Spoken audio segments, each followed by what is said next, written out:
Magandang buhay mga kamotor. Nakikita nyo ngayon ang ating Honda TMX 125 na gagawa natin siya ngayon ng extra stoplight sa likod, kasi pagkagabi at madilim kailangan kita siya na siya ay tricycle.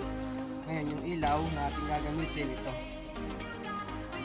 ay ilalagay natin siya dito, dito, para pagka nagpreno kita yung ating sidecar. At lalagyan din natin siya ng extra ilaw. Iniisip ko kung doon o dito, bahala na mamaya. Ngayon bago natin ikabit mga kamotor, testingin muna natin yung ating ilaw kung gagana. Ngayon ang lalagyan natin ng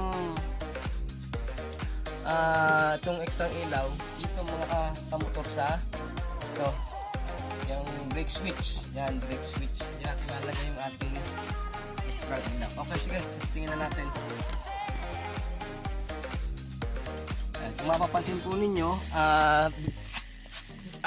hinubaran na natin, binalatan na natin para matesting natin yung ating ilaw. Okay, kabit natin tong positive ang ikakabit niya mga kamotor, positive line ng ating eagle eye. At ito negative ground, didikit lang natin dito.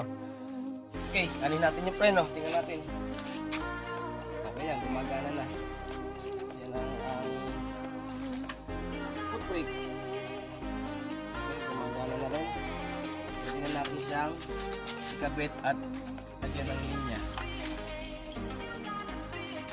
At syempre, para may kabit natin yung ating extra stoplight na blinker, kailangan na naman natin to ng butas mga kamotor.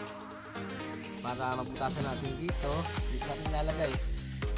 Dito natin ilalagay siya, ilalagay natin sa may loob para medyo tago siya at safe pagka umuulan, para tumagal yung ating ilaw. Saka dito yun. Okay, sige, butasan na natin.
Okay, butas na mga kamotor.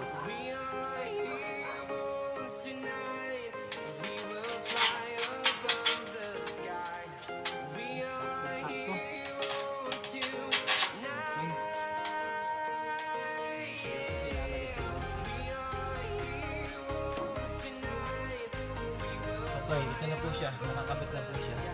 At yung isa ay, ayan, yung isa. Dito natin siya kinabit sa loob mga kamotor para hindi siya maulanan, kasi pag naulanan siya madali siyang masisira. Kaya dito siya sa loob. Ang importante lang naman dyan mga kamotor, yung ilaw sa gabi. Yan, yung ilaw niya sa gabi dito siya lalabas. Yan, kita na yan ng mga kasunod nating mga motorista. Kaya meron na tayong extra stoplight. Ngayon nilinyahan na natin siya mga kamotor. Yan, okay po, tapos ko na po siyang linyahan. Kung mapapansin po ninyo, meron siyang hose. Yung wire po nilagay ko sa loob ng hose para safe po. Yan po ang purpose niyan, kasi ito pong body ground natin, pag po dumikit dyan, pwede pong magkaroon ng shortage. Ngayon, para po sigurado, yan, lagyan natin siya ng hose. At yan na po yung linya niya, naka-motor. Yan. Yan. Kung kung bago lang po pala kayo sa YouTube channel ko, sana po huwag niyong kalimutang mag-subscribe at pinutin niyo po yung notification bell para ma-notify kayo sa mga bago kong gagawing video, at i-like nyo na rin po at i-share. Testingin po natin. Ito na po siya, yung wire niya.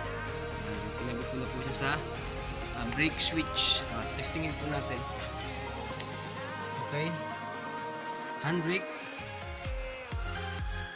Ayan, umiilaw na po siya ng kamotor. Foot brake. Pindot natin yung starter. Ayan, umiilaw na siya. Okay, ito na po, tapos na ang ating ginawang pag-install ng stoplight na blinker.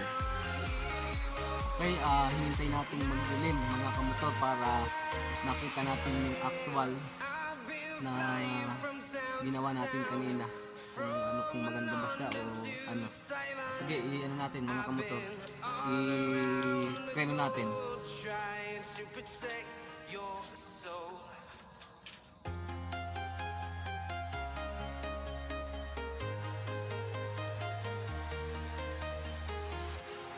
Walking alone, the streets are empty. The only thing I can see is my own silhouette.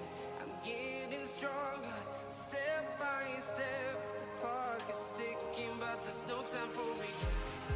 I've been flying from town. Okay, yan ang naging resulta ng ginawa nating paglalagay kaninang umaga ng extra stoplight na blinker.